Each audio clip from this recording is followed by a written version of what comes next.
നമുക്ക് വായിച്ച സങ്കീർത്തനം നമ്മുടെ ജീവിതത്തിന് അനുഗ്രഹമായി തീരട്ടെ. അനുഗ്രഹീതമായ ഒരു സങ്കീർത്തനം തന്നെ നമുക്ക് ഇന്നും വായിക്കാനായി തുടർമാനമായി വായിക്കുന്നതിന്റെ അടിസ്ഥാനത്തിൽ നിന്ന് 50-ാമത്തെ സങ്കീർത്തനം നമുക്ക് വായിക്കാനായിട്ട് സാധിച്ചല്ലോ. ആ സങ്കീർത്തനത്തിൽ നിന്നുള്ള ചിന്തകൾ നമുക്ക് ധ്യാനിപ്പാനായിട്ട് ദൈവം നമ്മെ സഹായിക്കുമാറാകട്ടെ.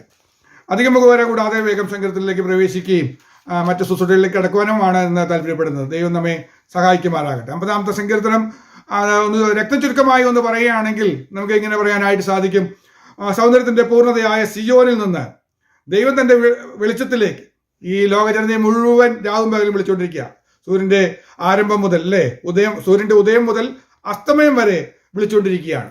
ഈ ലോകജനതയെ മുഴുവൻ വിളിക്കുകയാണ്, ഈ വെളിച്ചത്തിലേക്ക് വരാൻ പറഞ്ഞ് വിളിക്കുകയാണ്. എന്നാൽ ഈ വിളി കേൾക്കാതെ ചെവി തിരിച്ചു കളയുന്ന ആളുകളുണ്ട്. അവരെ ന്യായം വിധിക്കേണ്ടതിന് ദൈവം എന്ത് ചെയ്യും? മേലിൽ നിന്ന് ആകാശത്തെയും ഭൂമിയെയും വിളിക്കും. അതൊരു സാക്ഷിയായിട്ട് തെളിവ് നിർത്തി അവരെ ന്യായം വിധിക്കും. ഈ വെളിച്ചത്തിലേക്ക് വന്നില്ലെങ്കിൽ അവരെ ന്യായം വിധിക്കാൻ അത് മുഖാന്തരമായി തീരും. എന്നാൽ ഈ വിളി കേട്ട ദൈവജനമുണ്ടെങ്കിൽ അവരെ വിളിച്ചു കൂട്ടിയിട്ട് എന്ത് ചെയ്യും? യാഗം കഴിക്കും, അല്ലേ? യാഗം കഴിച്ച് ദൈവത്തോട് നിയമം ചെയ്ത വിശുദ്ധന്മാരായി അംഗീകരിച്ച് അവരെ തൻ്റെ അടുക്കൽ കൂട്ടും. ഇതാണ് നടക്കാൻ പോകുന്ന കാര്യം. സങ്കീർത്തനത്തിൽ അത് രത്നചുരുക്കമായി പറഞ്ഞിരിക്കുന്നത്. നമ്മുടെ ക്രിസ്തീയ ജീവിതത്തിന്റെ അല്ലെങ്കിൽ ഭക്തി ജീവിതത്തിന്റെ ഉദാഹരണ സഹിതം എല്ലാം വ്യക്തമാക്കിയിരിക്കുകയാണ്. അങ്ങനെ ഈ ഭൂലോകത്തിൽ ദൈവം ന്യായം വിധിക്കുന്ന ഒരു നല്ല ന്യായാധിപതിയാണെന്ന് പറയുന്നുണ്ട്. ദൈവം തന്നെ ന്യായാധിപതി, ദൈവം ഞാൻ നിന്റെ ദൈവമാകുന്നു. അതാണ് സങ്കീർത്തനം ഓർമ്മപ്പെടുത്തുന്നത്.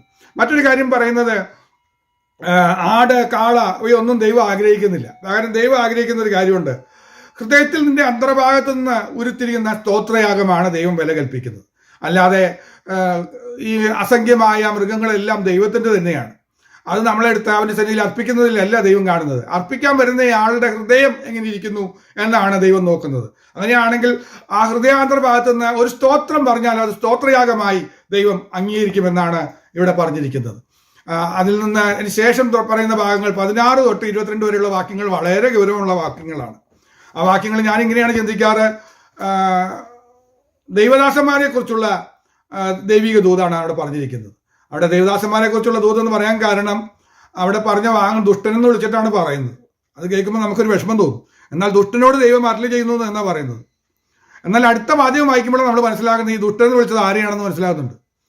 നീ എൻ്റെ ചട്ടങ്ങളെ അറിയിക്കുവാനും എൻ്റെ നിയമത്തെ നിന്റെ വായിലെടുപ്പാനും നിനക്കെന്ത് കാര്യം എന്ന് പറഞ്ഞാൽ ഈ ദുഷ്ടനെന്ന് വിളിച്ചത് ആരാണ്? വചനം എടുത്ത് ശുശ്രൂഷിക്കുന്ന ആളുകളെ വിളിച്ചതാണ്. വചനം എടുത്ത് പറയുന്ന ആളാ, അല്ലേ? ചട്ടങ്ങളെ അറിയിക്കുന്നു, അതേപോലെ നിയമത്തെ വായിലെടുത്ത് അങ്ങ് വലിയ പ്രസ്താവനയൊക്കെ പറഞ്ഞ് പ്രസംഗിക്കുന്ന എന്നെ പോലെയുള്ള ദേവദാസന്മാരെ കുറിച്ച് പറയുന്നു. പക്ഷെ പ്രശ്നം പറയുക, ഈ പ്രസംഗിക്കുന്നയാള് വ്യക്തമായി ദൈവകൃപയിൽ അല്ലെങ്കിൽ ദൈവം പറയാ ഇതൊക്കെ ഞാൻ പുറത്തു കൊണ്ടുവരുന്നൊരു ദിവസമുണ്ട്. ഞാൻ മിണ്ടാതിരുന്നപ്പോൾ നീ വിചാരിച്ചു ഇവ നീ ചെയ്തു, ഞാൻ മിണ്ടാതിരിക്കാൻ ഞാൻ നിന്നെ പോലെയുള്ളവരെന്ന് നിരൂപിച്ചു. എന്നാൽ ഞാൻ നിന്നെ ശാസിച്ച് നിന്റെ കണ്ണു മുമ്പിൽ അവയെ നിർത്തിവെക്കും. ഇവർ ചെയ്യുന്ന കുറെ കാര്യങ്ങളുണ്ട്. ദേവദാസന്മാരെന്ന് പേരുണ്ടെങ്കിലും അവർ ചെയ്യുന്ന കുറേ കാര്യങ്ങൾ അവിടെ പറയുന്നുണ്ട്. കള്ളനെ കണ്ടാൽ അവനെ അനുകൂലപ്പെടുന്നു. എങ്ങനെയും പണമാണ് അവരുടെ ആശ്രയമായി വരുന്നത്. അതിന് വേണ്ടുന്ന എല്ലാ തട്ടും തെരുകടി ഒപ്പിക്കുന്ന ദൈവദാസന്മാർ. അപ്പം നമ്മളെ ദൈവദാസന്മാരെന്ന് അവരെ പേര് വിളിക്കാൻ പറ്റില്ല. അവരെ വിളിക്കേണ്ട പേര് ദ്രവ്യദാസന്മാരെന്നാണ്. ദ്രവ്യത്തോടാണ് അവർക്ക് താല്പര്യം. അപ്പോൾ ചില ദൈവദാസന്മാർ ശുശ്രൂഷയിൽ ഇറങ്ങി കുറച്ച് കഴിയുമ്പോൾ ദൈവദാസൻ എന്ന പദവി കളഞ്ഞ് ദ്രവ്യദാസന്മാരായി മാറും. അവരെ ദൈവം വെറുതെ വിടില്ല. വ്യഭിചാരികളോട് പങ്കുകൂടുന്നു. ഭൗതികമായ ജീവിതത്തിൽ, ഈ ലൗകികമായ ജീവിതത്തിൽ മ്ലേച്ഛതകളിലേക്ക് പോകാനായിട്ട് പരിശ്രമിക്കുന്ന പലരുമുണ്ട്. അവരും വചനമെടുത്ത് പ്രസംഗിച്ചുകൊണ്ടിരിക്കുക. നിന്റെ വായ് ദോഷത്തിന് വിട്ടുകൊടുക്കുന്നു, നിന്റെ നാവ് വഞ്ചന വിടയ്ക്കുന്നു, നീ ഇരുന്ന് നിന്റെ സഹോദരന് വിരോധമായി സംസാരിക്കുന്നു. അവരുടെ ആത്മീക നിലവാരം നോക്കിയ വളരെ അധപ്പതിച്ച് കിടക്കുക. എന്നിട്ട് ശുശ്രൂഷ മണ്ഡലത്തില് അവരങ്ങ് ശോഭിച്ച് നിൽക്കുക. അപ്പൊ നമ്മൾ വിചാരിക്കും ഇവരൊക്കെ ദൈവം മാനിച്ചാതിരിക്കുന്നു. പക്ഷെ ഒരു ദിവസമുണ്ട്.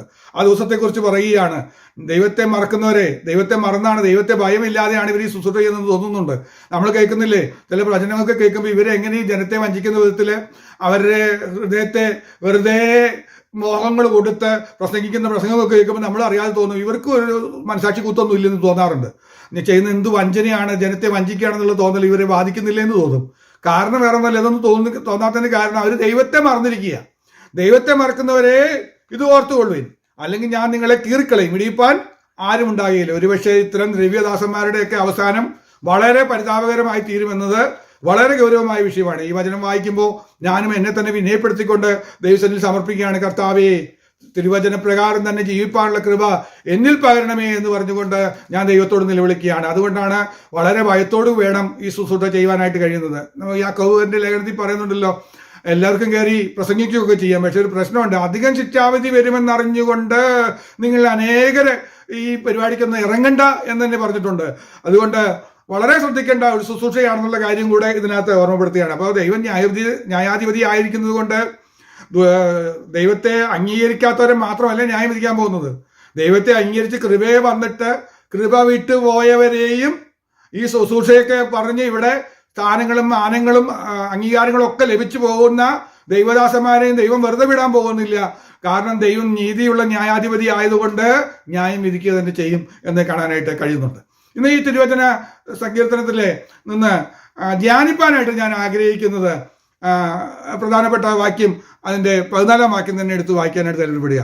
ദൈവത്തിന് സ്തോത്രയാഗം അർപ്പിക്കുക, അത്യുന്നതന് നിന്റെ നേർച്ചകളെ കഴിക്കുക. കാരണം ആ വാക്യം തിരഞ്ഞെടുക്കാൻ കാരണം കഴിഞ്ഞ ദിവസം നമ്മൾ ചിന്തിച്ച ചിന്താവിഷയവുമായിട്ട് ചേർന്ന് പോകുന്നത് കൊണ്ടാണ് ആ വാക്യമായിട്ട് മുന്നോട്ട് പോകാനായിട്ട് താല്പര്യപ്പെടുന്നത്. കഴിഞ്ഞ ദിവസം നമ്മൾ ചിന്തിക്കാനിട വന്നല്ലോ, ദൈവത്തിന് പ്രസാദമുള്ള കാര്യമാണ് ഇടവിടാതെ സ്തോത്രം പറയുന്നത്, അല്ലെങ്കിൽ എപ്പോഴും നമ്മൾ സ്തോത്രം പറയണമെന്ന് ദൈവത്തിന് പ്രസാദമുള്ള കാര്യമാണെന്ന് നമ്മൾ ഓർക്കാനിട വന്നു. അപ്പോൾ അതോടനുബന്ധിച്ച് ഈ ചിന്തയും കൂടെ ചിന്തിക്കാനായിട്ട് താല്പര്യപ്പെടുകയാണ്. അപ്പോൾ ഇന്ന് നമ്മളതിന് തുടരാൻ പോകുന്നത് ഇങ്ങനെയാണ്: സ്തോത്രം എന്ന യാഗം അർപ്പിക്കുന്നവൻ അല്ലെങ്കിൽ ആ യാഗം കഴിച്ച ആൾ എന്ത് ചെയ്യണം, തുടർന്ന് ചെയ്യേണ്ട 3 കാര്യങ്ങളെ കുറിച്ച് പറയാനാണ് ഞാൻ താല്പര്യപ്പെടുന്നത്. അത്രയും കൂടെ മാത്രം പറഞ്ഞ് ഞാൻ പെട്ടെന്ന് വാക്കുകൾ നിർത്താം. സ്തോത്രം എന്ന യാഗം അർപ്പിക്കുന്നവൻ ചെയ്യേണ്ട 3 കാര്യങ്ങൾ.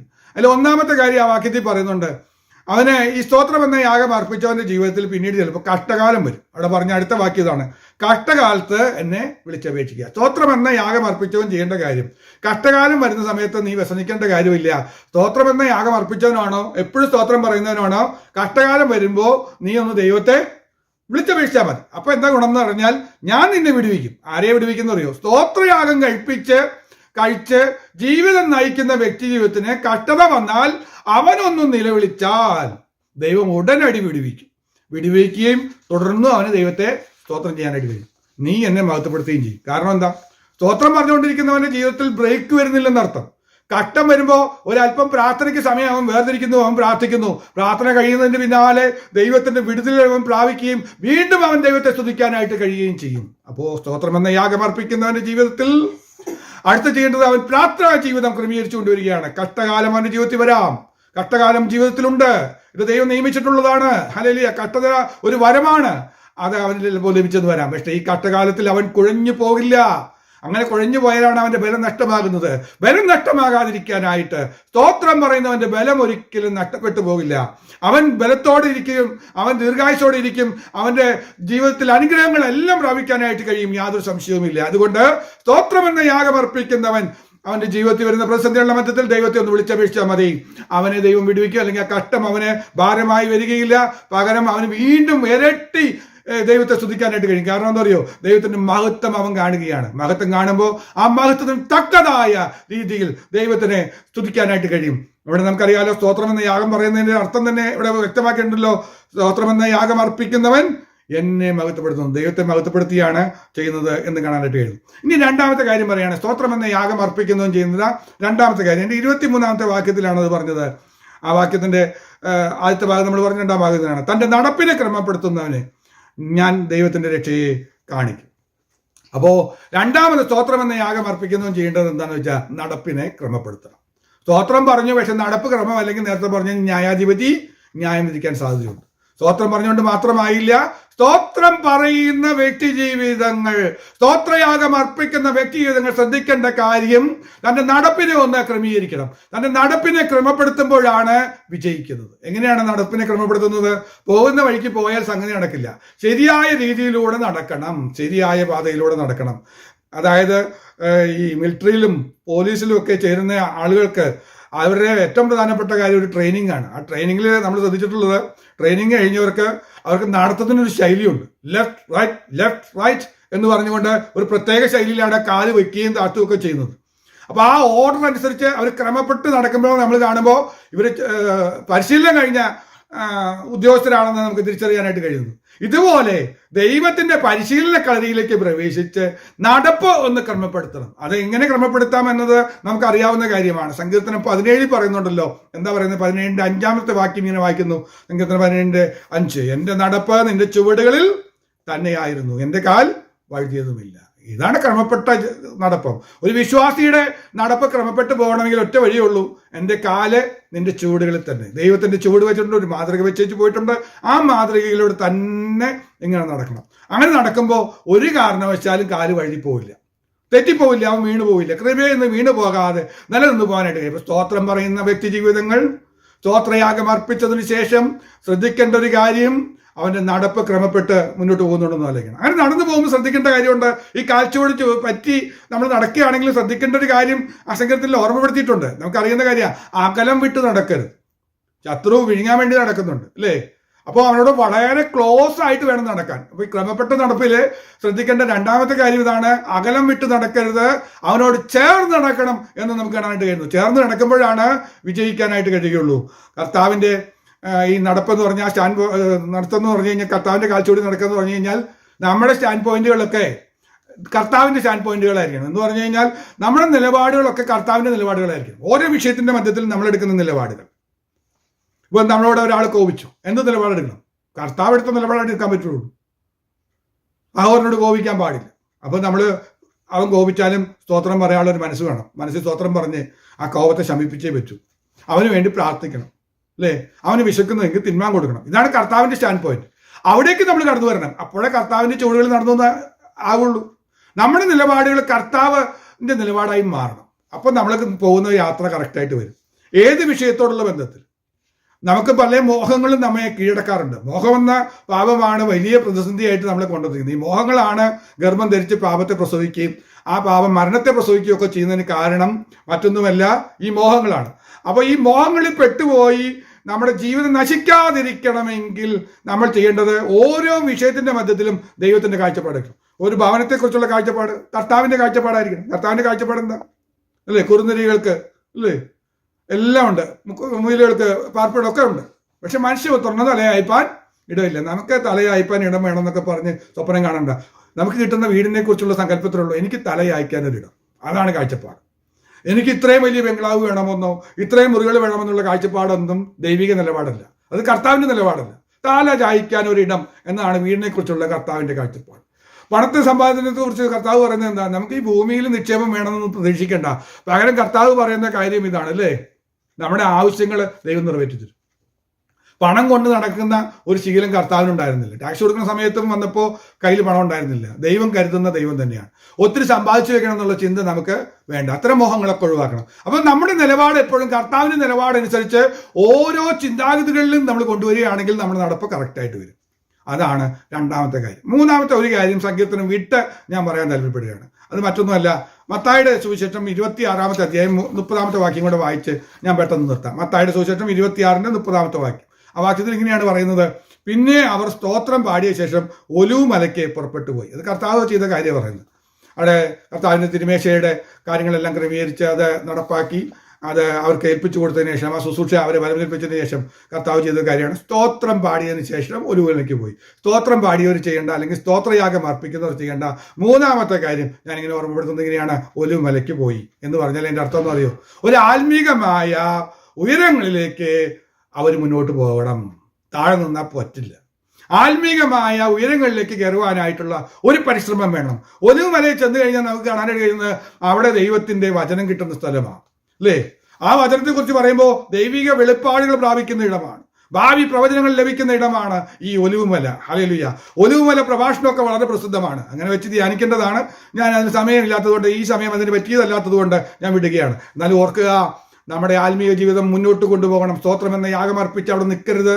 സ്തോത്രമെന്ന യാഗം അർപ്പിക്കുന്നവൻ അവൻ 3 പടിയും കൂടെ മുന്നോട്ട് പോകേണ്ടതുണ്ട്. എന്നാണ്? കഷ്ടം സമയത്ത് പ്രാർത്ഥിക്കണം, അല്ലെങ്കിൽ പ്രാർത്ഥനാ ജീവിതം അവന് വേണം. രണ്ടാമത് നടപ്പിനെ അവൻ ക്രമപ്പെടുത്തണം. 3 ആത്മീക നിലവാരത്തിൽ ഒരു ഉയർച്ച പ്രാപിക്കണം. ഇങ്ങനെ ആത്മീകമായ നിലവാരത്തിൽ നമ്മൾ ഉയർച്ച പ്രാപിച്ച് മുന്നോട്ട് പോവുകയാണെങ്കിൽ, സങ്കീർത്തനം വാക്യം പറഞ്ഞ് അവസാനിപ്പിക്കുന്നതിനാണല്ലോ, സ്തോത്രമെന്ന യാഗം അർപ്പിക്കുന്നവൻ എന്നെ മഹത്വപ്പെടുത്തുന്നു. അവസാന വാക്യം ഇങ്ങനെയാണല്ലോ പറയുന്നത്, തന്നെ നടപ്പിനെ ക്രമപ്പെടുത്തുന്നവനെ. ഇങ്ങനെ തുടർന്നും അവൻ മുന്നോട്ട് പോവുകയാണെങ്കിൽ ഞാൻ ദൈവത്തിന്റെ രക്ഷയെ കാണിക്കും. സ്തോത്രം. ഞാൻ കഴിഞ്ഞ ദിവസം പറഞ്ഞു നിർത്തിയതുപോലെ തന്നെ സ്തോത്രം എന്ന് പറഞ്ഞ് നമുക്ക് സ്വർഗത്തിൽ പോകാൻ പറ്റും. നേരെയും ചൊവ്വയും വ്യവസ്ഥ പ്രകാരം സ്തോത്രം എന്ന യാഗം അർപ്പിക്കുന്നവൻ നഷ്ടപ്പെട്ടു പോകില്ല. അവനെ ദൈവം രക്ഷിക്കും. അവന് ആ രക്ഷയുടെ ഭാവി പ്രത്യാശ, ആ രക്ഷയുടെ അത്യന്തികമായ ലക്ഷ്യം നമ്മുടെ വിശ്വാസത്തിന്റെ അന്തമായ ആ രക്ഷയെ പ്രാപിപ്പാനായിട്ട് സാധിക്കുന്നത് സ്തോത്രം എന്ന യാഗം അർപ്പിക്കുന്നവനാണ്. അങ്ങനെയാണെങ്കിൽ വീണ്ടും നമുക്ക് ദൈവത്തിന് സമർപ്പിക്കാം. കർത്താവെ, ഈ ആഴ്ചയുടെ ഓരോ ദിവസവും കർത്താവെ അങ്ങേ സ്തുതിച്ച് അങ്ങേ മഹത്വം കരയറ്റി കർത്താവെ ഇടവിടാതെ സ്തോത്രം പറഞ്ഞ് ഇടവിടാതെ അങ്ങേ സ്തുതിച്ച് മഹത്വം കരയറ്റുവാൻ സർവശക്തനായ ദൈവം നമ്മെ സഹായിക്കട്ടെ. അതിനായി ദൈവം നമ്മെ എല്ലാവരെയും ഒരുക്കട്ടെ എന്ന് പറഞ്ഞുകൊണ്ട് ഞാൻ എൻ്റെ വാക്കുകൾ നിർത്തുന്നു. ദൈവം നമ്മെ എല്ലാവരെയും ഈ വചനങ്ങളാൽ അനുഗ്രഹിക്കുമാറാകട്ടെ. ആമേൻ.